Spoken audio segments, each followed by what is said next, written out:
my name is Tracy Spears, and I'm super excited to introduce you to my business partner, probably and best friend, Wally Schmader. Very happy to be here. Excited to finally get in the seat here for the podcast. So very excited. Good. What are we going to talk about? Well, I have like a ton of questions for you, and most of them are around our history, how we got here. We've got a couple of books out. We've got a new online course. We've got like tons of stuff. Where do you want to start? I'd like to start with you. If that's okay. Is that all right? Okay. So I'd like to ask you a few questions about yourself and your process for the audience, because you've been asking a lot of other people questions, and I think there's things that people would be interested to hear about you and how you ended up in exactly this situation. So is that okay? This is you totally taking over the podcast. I like it. Yeah. Totally. Let's All do right. it. Okay. I knew that something was up when I saw. When there's notes? Yeah. Whenever there's notes, Well, something's going on. Yeah. And then I thought they were going to be like for your answers to my potential questions. No answers here. No. All questions? All right. Yeah. So you've become maybe the hardest working person that I know over the last 2 years, 3 years. And of course, I've got a front row seat to see all that. And it's kind of the objective of the partnership is to keep you out in front of people. But that shows up, in your life. So what's motivating you? What's the fuel that's still pushing you to go as hard as you did 5 years ago? I think probably I'm so incredibly excited about what we're building. Okay. I think that when people are in corporate jobs and they can't tell the effect that their job has on the overall vision of a company, I think that would be like super hard. Okay. This is not super hard. When you said I'm working hard, I am. But when you get up every day, like we do, and you're doing the same thing, by the way, and you know that what you're doing is going to change people's lives, you know that the information you're giving is going to, it's going to make better leaders. It's going to make, people embrace some of the stuff that we're talking about in a way that's going to, make other people better. Yeah. There's no way you can't be excited about that. Okay. So Right? that's what gets you up in the morning. Totally. That's what keeps you going. That late night on the airplane. That's what gets you home. Yeah. Right? Okay. Yeah. So how about you, though? I really think that the things we're doing there's nothing like them out there. And so what motivates me is the idea, and we've talked about this 1,000 times without cameras on, is that there's something being built that is delivered in a way from someone who can make it stick that people can go do right away. Like there's so much leadership out there. We're both students of leadership. You see the books, thousands of books have been read by the two of us, and there's just not that much actionable leadership coaching out there. So our partnership, I think, works because we both have that objective that someone can learn this stuff and go use it maybe that same day, maybe that same afternoon. Yeah. And I found someone really great at delivering the information in a way that will be remembered by the audience. So. How was it? I did a gig the other day. So we're here in Tulsa, Oklahoma, and I went out and spoke at the Glenpool Chamber of Commerce, Okay. which was awesome. I love doing, the Chambers of Commerce. And so there was somebody in the audience, and we did the timely talk. So I just did a quick, this is one of the things that we teach. And she literally walked on her way out and she said, I drove here on the phone talking to her husband, complaining about this person and what was she going to do. And she said, and I leave here with a complete strategy that's, now I know exactly what to go do. And I was like, that's what you're maybe talking 3 about. people in the world would get goosebumps over that story. I'm one of the 3. That's exactly what gets me going, that kind of thing. Yeah. So what do you think? So we've had an interesting run here the last 4 or 5 years. What are some of the things you're most proud of, things that you feel great about that's already happened? Releasing 2 books. I think that when we released the first book, I remember one time in a conversation, and you were pretty direct with me on I want to write a book, and you're like, yeah, everybody wants to write a book, Tracy. Everybody's a writer, but you want to be an author, then that's a whole different ballgame. And I was like, so looking the question of being an author, that definitely has to hit, pretty high on the list. And then a #1 best-selling. Bonus. Can I can totally brag. This source yeah. But 3 years after that book's released, we hit #1 in the UK, Canada, and the United States. So that blew my mind. And that was just a couple of months ago, right? Yeah, it was really strange, and that's not how it works. And just for those listening, that it was #1 for 3 minutes. Yeah. But no one ever asked that question. No one says, how long were you #1? So we say whatever we want about that. Yeah. So that's really exciting, and that was unexpected for sure. Awesome. What else? What else would you have on the accomplishments list? Just what we're building, that the Exceptional Leaders Lab has gotten a lot of press and publicity. We are growing so quickly. We've spent the last couple of days holed up with some amazing people that are now part of our organization. We've hired an assistant. Like I can really see this being a super big organization. Yeah, So scaling up. yeah. Yeah, and that should make our little microphone a megaphone, right? We can start to spread the message better Totally. and longer and to more people. How about you? What would be on your list? Definitely, I like having blocks of content. Like the idea that we started, really you started as a professional speaker with one topic and spread that topic, the why people do what they do content. So many of your folks have seen it, which was all around temperaments, and it was Tracy's absolute core specialty, and then started to add on to that, I think we now have something like 54 content modules all on different, like I like that. To me that feels like, I don't know, it feels like the accomplishment is that that's all there. Yeah. And when you think about it as a business, that feels like our asset. Our asset is that stuff that because there's so much research behind it, and then you taking it and polishing it out so an audience can understand and leverage it. So that's probably my thing. Well, that's funny. Like when I was doing the one talk, you can't go back to other audiences, to the same audience, Yeah. if you don't reinvent yourself.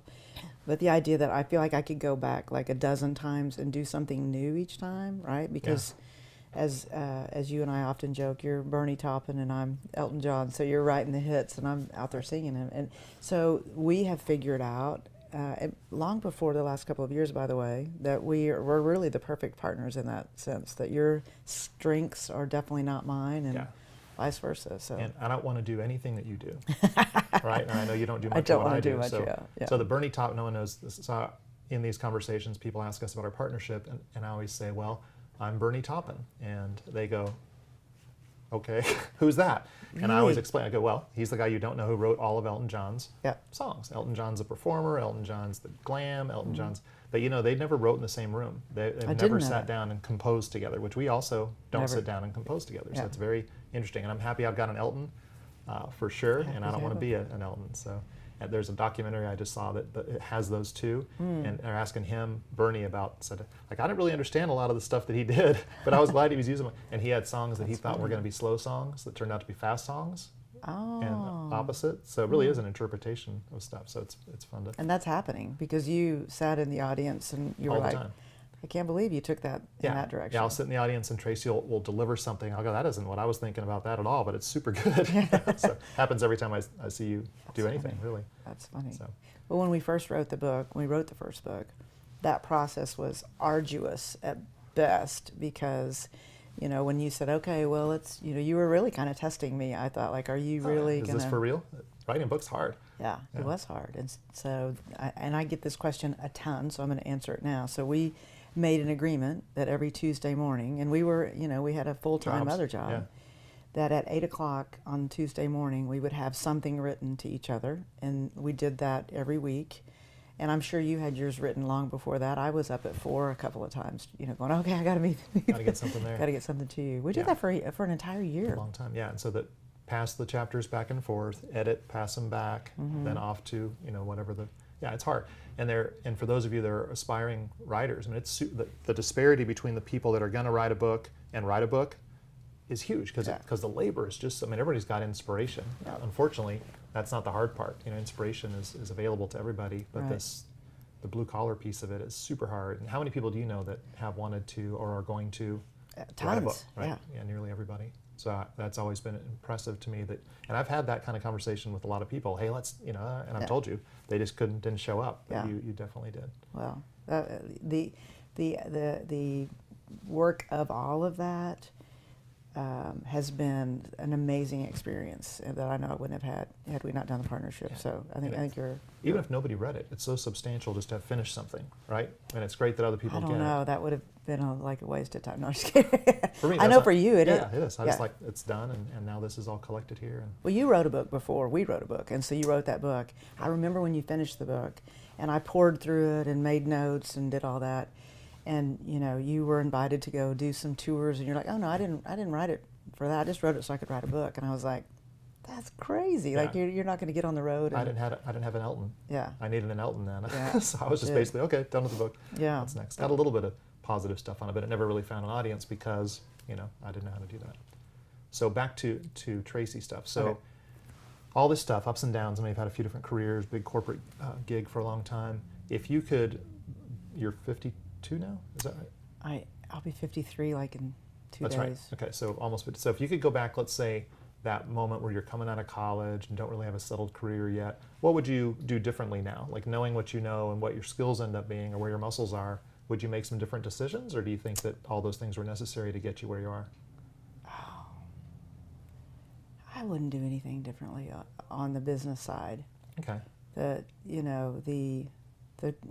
job I chose, or that chose me, was entrepreneurial for so many years, and the muscles you build as an entrepreneur, especially being a Gen Xer. I'm like the cusper between baby boomer and Gen Xer, and like everyone, even my parents wanted me to go get the job, be somewhere for a long time, which I ended up being for a long time.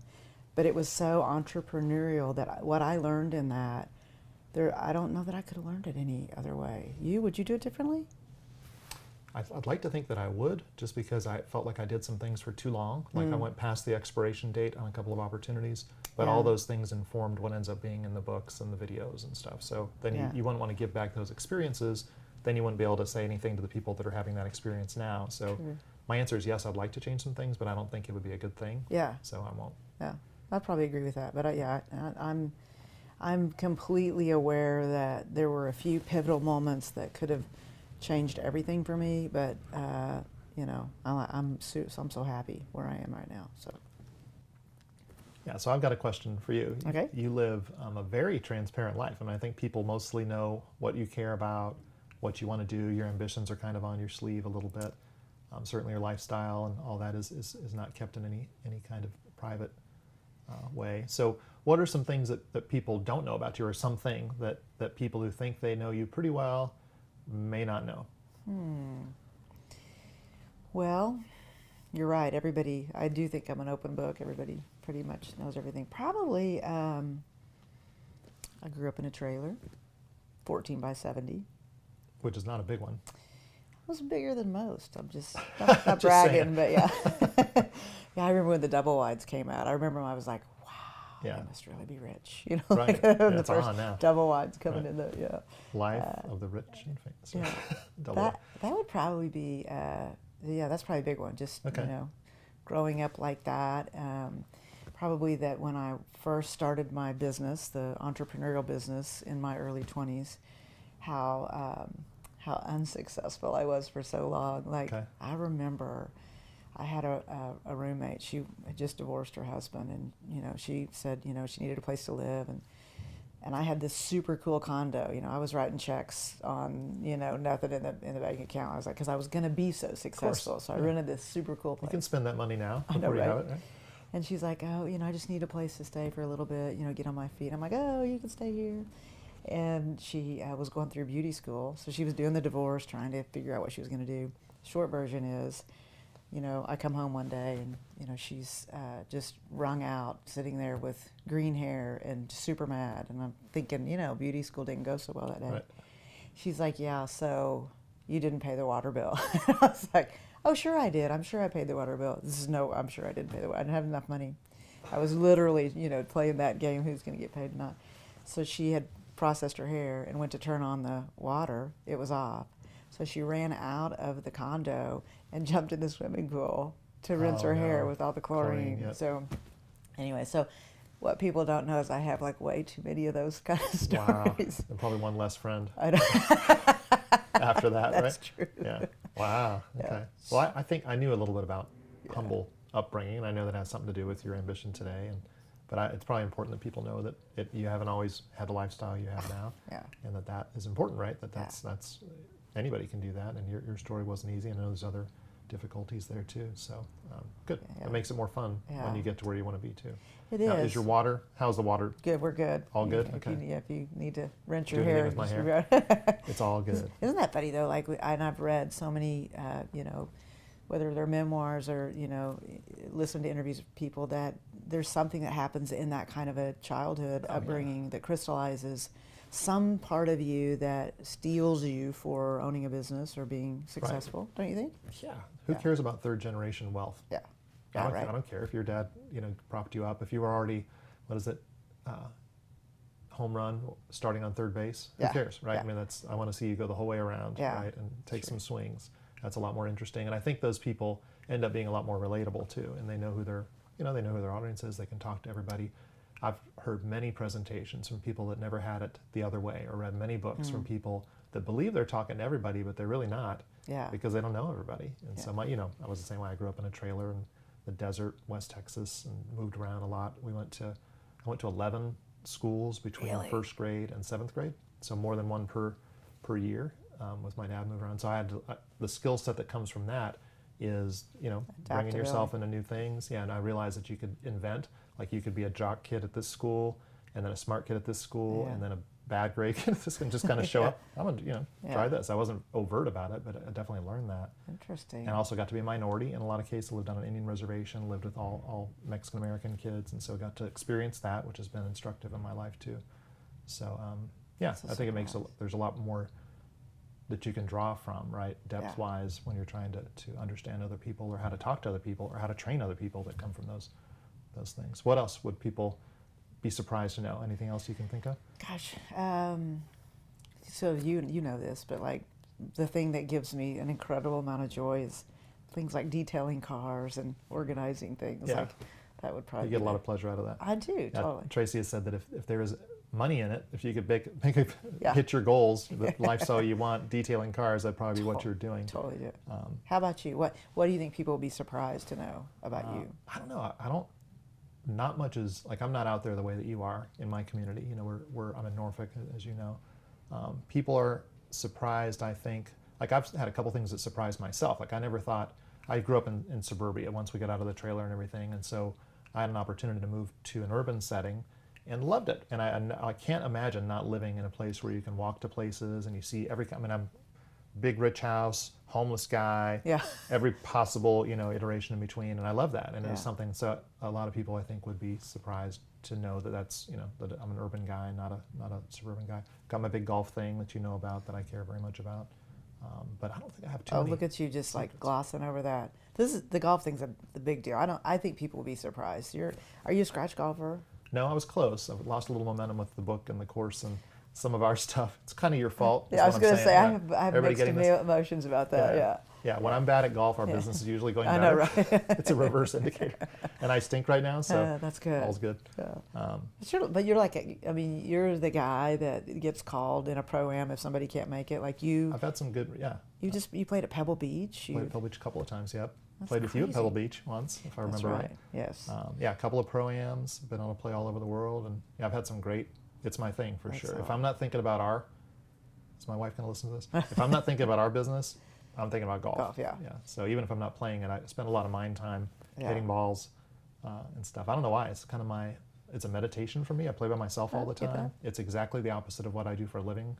I'm in close quarters working on stuff, computing and researching, and I'm out in the wide open. So golf is important to a lot of middle-aged white guys. I know that. So it's not a big secret. Yeah, right. But it holds a special place for me, for sure. Have you played? Where have you not played? Like, what's the course that you really want to play? And I'm so lucky that my list of courses I'd love to play that I haven't played is actually very short. Nice. Compared to what it would have been. So Augusta, that's the holy grail. I'll play on the old course in St. Andrews soon. You can go over there whenever you like. I'm playing in Iceland in a couple of months. Nice. I've got a midnight tee time, which you can do there because of the it's light all night. Yeah. Is it 24-hour light when you're going to be there? Yeah. Wow, that'll be weird. So midnight tee off, get my 4 hours in. So I'll be texting everybody back home, waking them up probably. I know, right? Yeah. I'm on hole number 3. It's 4 o'clock in the morning. Yeah.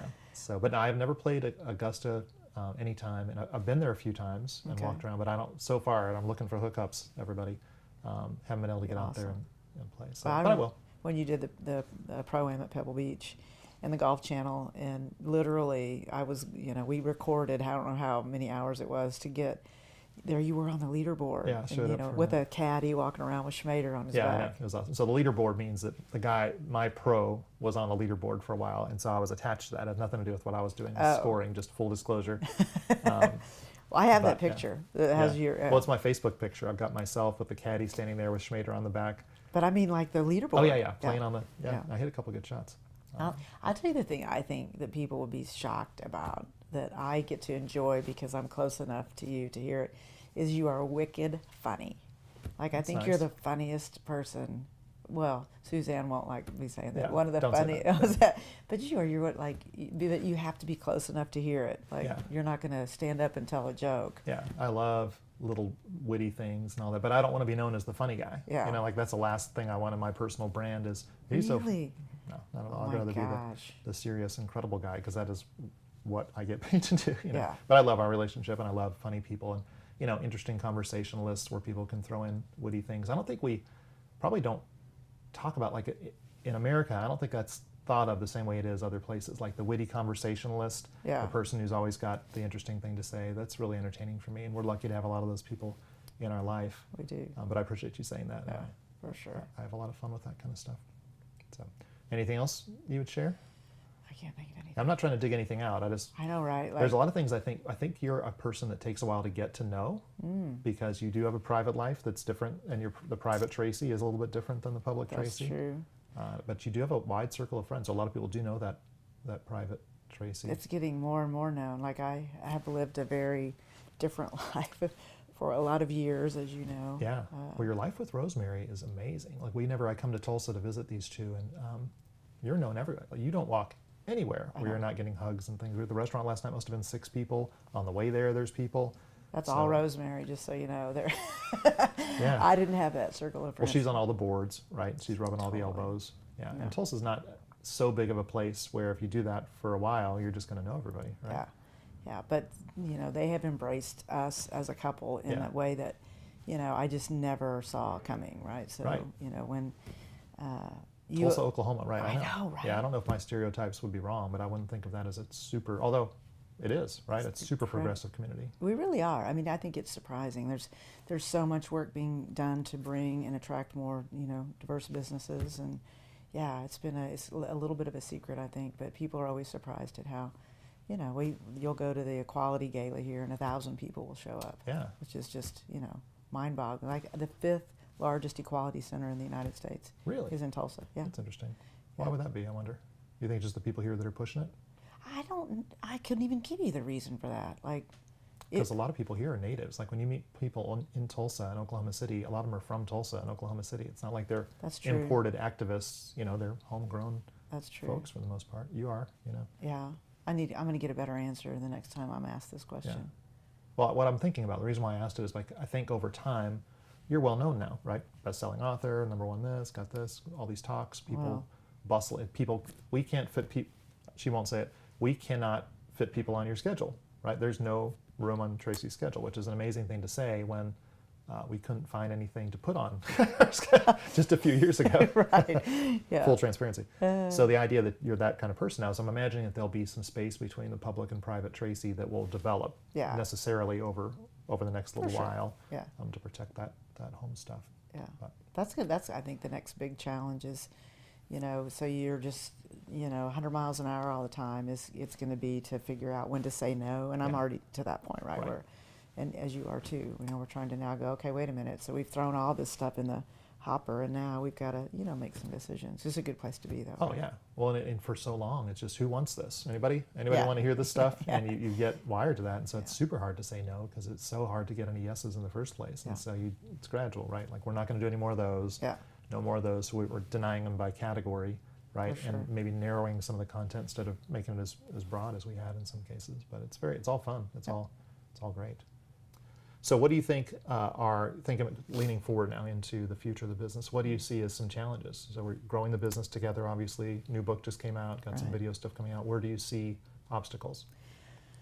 I think the obstacles are trying to anticipate, you know, like we're unconsciously incompetent. We don't know what we don't know right now. Yeah. So And we haven't been a big business before, so No. there's things that come with that. yeah, I mean, we've had that that entrepreneurial experience with tons of corporate experience, and I think marrying those two, that's going to be a great foundation for us. But I think that we're growing much faster than I thought we were going to grow. Right. So these, like you always say, these are like exactly the problems you want to have.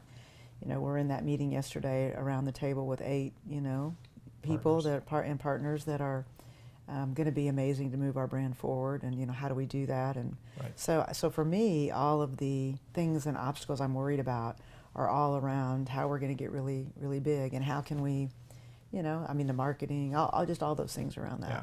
There's a lot of moving pieces with that. Yeah. My hope is that what I think is the challenge is to make sure that we're putting things out there. Our outreach is such, and the content has the visibility, the things we care about, that the right kind of organizations and people want to work with us. Right. That we're attracting corporate partners and people that really can use and appreciate it, not just do it to check a box. Like we've seen that sometimes with the diversity and inclusion stuff, that there's actually different motivations in companies as to why they want to have that training. Yeah. And it's so much more fun and meaningful when you know that they're doing it for the right reason, right? That they just really want to have that as part of what I think it's changing though.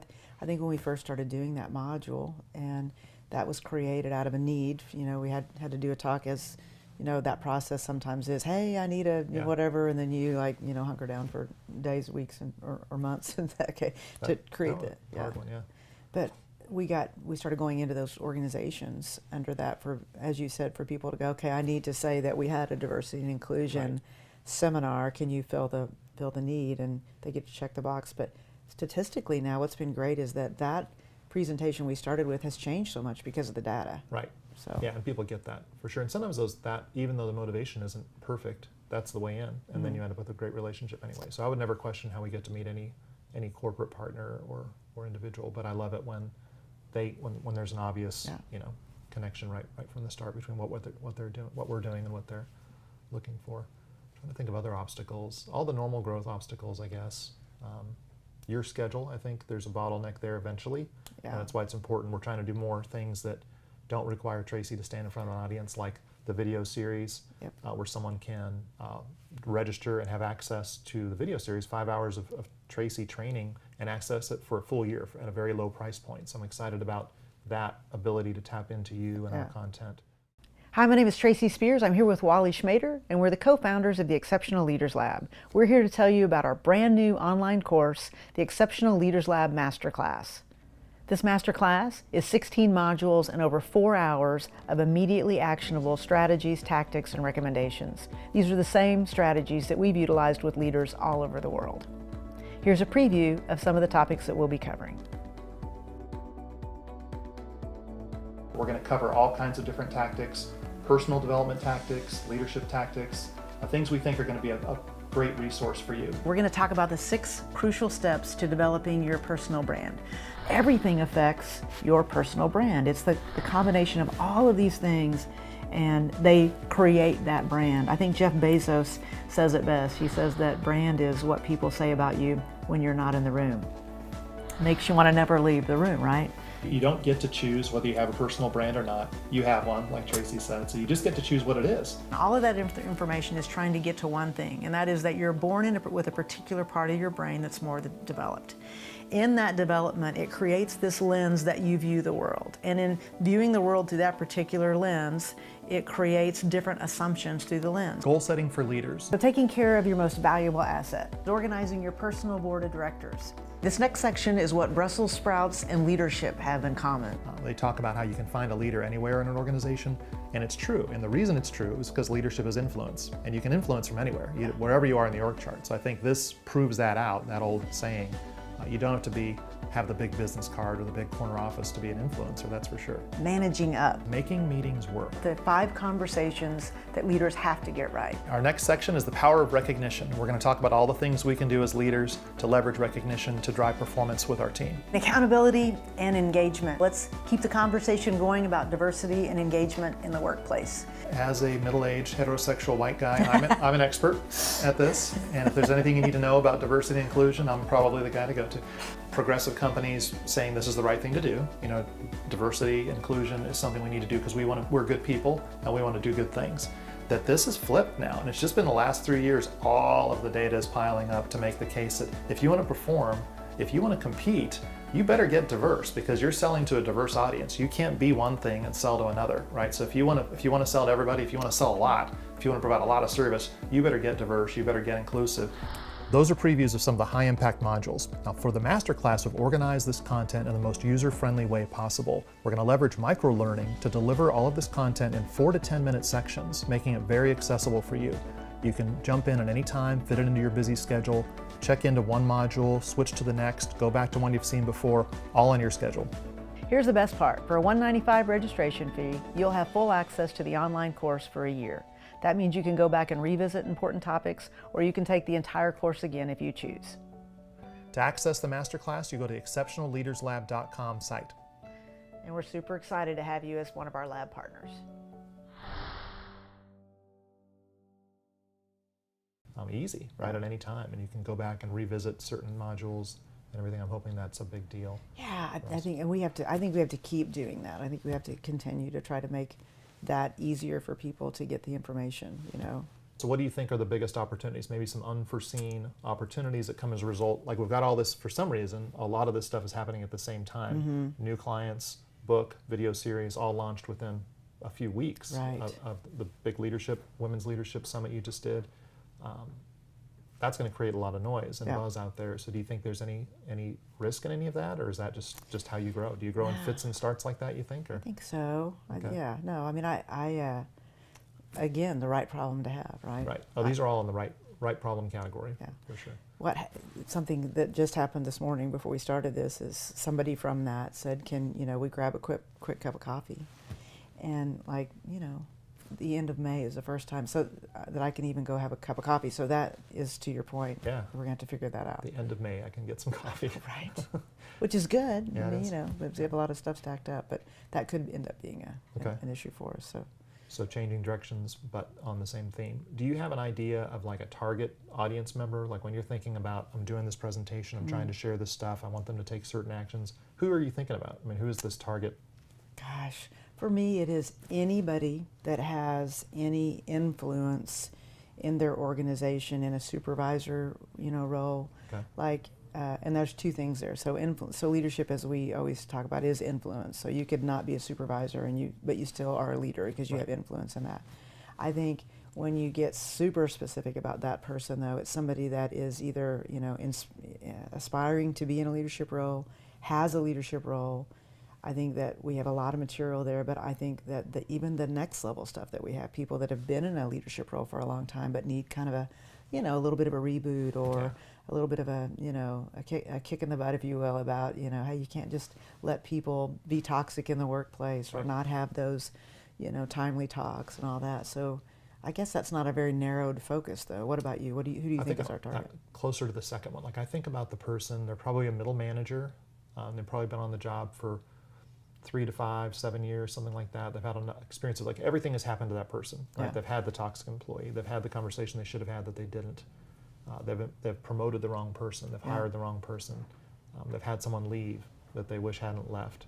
They've had all these experiences, and a lot of times at that moment, that 3 to 5, 7 year, that's when their message becomes a little bit rote a lot of times, and everybody knows what they're going to say. Yeah. And so here comes Sam. You know, I'm about to have the Sam talk, and Same old Sam. Yeah, and that person is usually way too young to be that done with new ideas and fresh ways to deliver their messages. And so you're sitting there and you're 32, you're 46, whatever it is, and you've got nothing new to say, and you don't have any new way to say it. Yeah.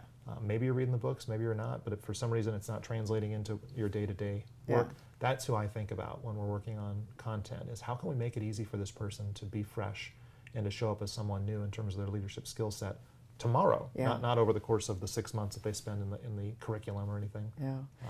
We have a client here in Tulsa, and her name's Melissa, and she's amazing, and she's like brand new to her leadership role. And so, you know, she gets in, reads the book, has had all of this energy and excitement, and she was at the session the other day. And so when you asked me the question, her picture popped in my mind that, you know, even though they're tried and true, she gets the opportunity to do that from day one in her leadership role, right? So yeah, that's great. That person's got a big advantage. I think about the other one, I think, because I know they've already seen it all. Like every experience they're going to have. If you've been a manager for 3 years, you've had every management experience you're ever going to have. You're just going to get different variations of that same experience. True. And so to run out of, I mean, you've been in this situation, right? To have a situation that keeps repeating, and you don't feel like you have a better way to handle it after 3 or 5 years experience, it's a really bad feeling, right? You feel like you're not potent in your role or making a difference. And leadership, I mean, just to be clear, it's the ability to change and improve people over time, right? A leader makes it shows up in the wash, right? Yep. Are they better? Are they not, right? And if they're not, whose fault is it? Yours, right? If you're the leader responsible for that person. So I hate, I empathize so much with that person who's not seeing, that leader who's not seeing that kind of change and improvement in their group, and what do you do? And they're probably not getting the right kind of advice and coaching from whoever's over them. For sure. In a lot of cases. So that's who I'm sympathetic to. So I'd like to keep that person there. The new leader is so inspirational because it's wide open for them. A lot of these things are happening for the first time. And what if they had the right answer the first time it ever happened? That's exciting. So I get that. But I think that leadership is super hard when you don't stay fresh, right? Like when you think of, like, you know, our famous line is, it's the most pride-swallowing, gut-wrenching job there is, because all of a sudden you're now tasked with getting things done, accomplishing things through other people. Right. And that's a completely different skill set, right? So most people get promoted into a leadership role because they were a producer. They were good, you know, well, they can produce, that means they can lead, which is like the worst logic ever. Probably not, yeah. So you put them in this role, and all of a sudden they either do one of two things. They go, well, I just need to produce even more and work even harder, so that makes leadership a super hard role. Or you do it without changing your skill set and learning, you know, how do I delegate? How do I get things done through other people? And so I think that's why it's so hard. It's so hard because oftentimes we're using the wrong skill set for the job, right? Definitely. And I think a lot of people are sold that idea too. Like, I'm the new manager. I was a top seller. Now I'm the sales manager. I think that something about that title makes me a leader, right? That, okay, now these people are going to do things, and they sometimes either forget that they're responsible for the performance, or they don't know how to drive it in a lot of cases. And like you said, nothing about being good at sales makes you a good sales manager. Right. Or they can't delegate at all. They won't take their hands off the wheel. They make everybody dependent on them. We've all done that, of course. But I think it all comes down to, like, it's an act, right? We say in the book, leadership is a verb. Can't find it on your business card. It's not on a placard. None of those quotes on the wall will do it. It's something you're doing or not doing every day in a very deliberate way, right? If you don't know in advance of the day what you're going to do as a leader, what leadership actions you're going to take, probably nothing's going to happen. And bringing it around for full circle, that's where books and tapes and courses and things can make a difference, because they give you, that's why we call the book a playbook, right? Here's something you can go do today that'll probably make your team or that one person a little better, which is, I could have used that, right? And we used to joke about on the first book, let's write the book we wish we would have had. All right. So, for sure. Which worked. All right. Well, I think this is probably a good stopping point for us, so. That was fun. All right. Thank you. Yeah, thank you.